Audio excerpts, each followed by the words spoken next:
राधे राधे दोस्तों, क्या आप जानते हैं आखिर क्यों सावन का महीना भगवान शिव को सबसे प्रिय माना जाता है?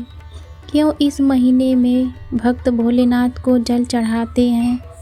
इसके पीछे छिपी है समुद्र मंथन और भगवान शिव के त्याग की एक अद्भुत पौराणिक कथा।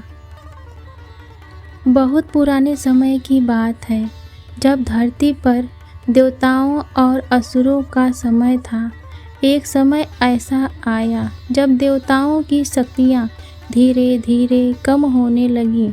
देवताओं और चिंतित हुए और अपनी समस्या लेकर भगवान विष्णु के पास पहुँचे।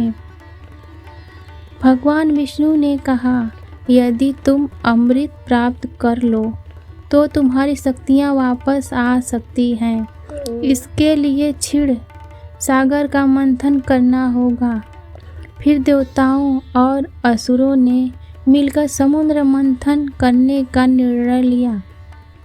मंदराचल पर्वत को मथनी बनाया गया और नागराज वासुकी को रस्सी बनाया गया। देवता और असुर अपनी पूरी शक्तियां से समुद्र को मंथने लगे। समुद्र से कई अद्भुत वस्तुएं बाहर आने लगी, लेकिन तभी कुछ ऐसा हुआ जिससे पूरी सृष्टि को संकट में डाल दिया। समुद्र से निकला एक भयंकर विष जिसका नाम था हलाहल विष।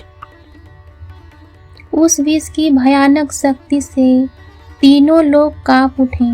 कोई भी उसे रोक नहीं पा रहा था। तब सभी देवता भगवान शिव के पास पहुँचे।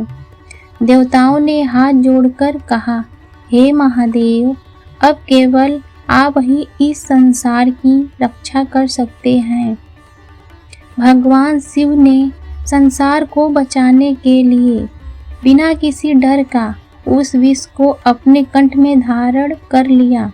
विष के प्रभाव से उनका कंठ नीला हो गया और तभी से वे नीलकंठ कहलाने लगे। मान्यता है कि यह अद्भुत घटना सावन महीने में ही हुई थी। विष की गर्मी को शांत करने के लिए देवताओं ने भगवान शिव पर जल अर्पित किया। तभी से सावन महीने में शिवलिंग पर जल चढ़ाने की परंपरा आ रही है। सावन केवल एक महीना नहीं है, बल्कि भगवान शिव के त्याग, प्रेम और भक्ति का प्रतीक है। जो भगवान स्वयं विष पीकर संसार की रक्षा कर सकते हैं, वे अपने भक्तों की छोटी सी भक्तियां से भी प्रसन्न हो जाते हैं। इसी कारण सावन भगवान शिव का सबसे प्रिय महीना माना जाता है। हर हर महादेव दोस्तों।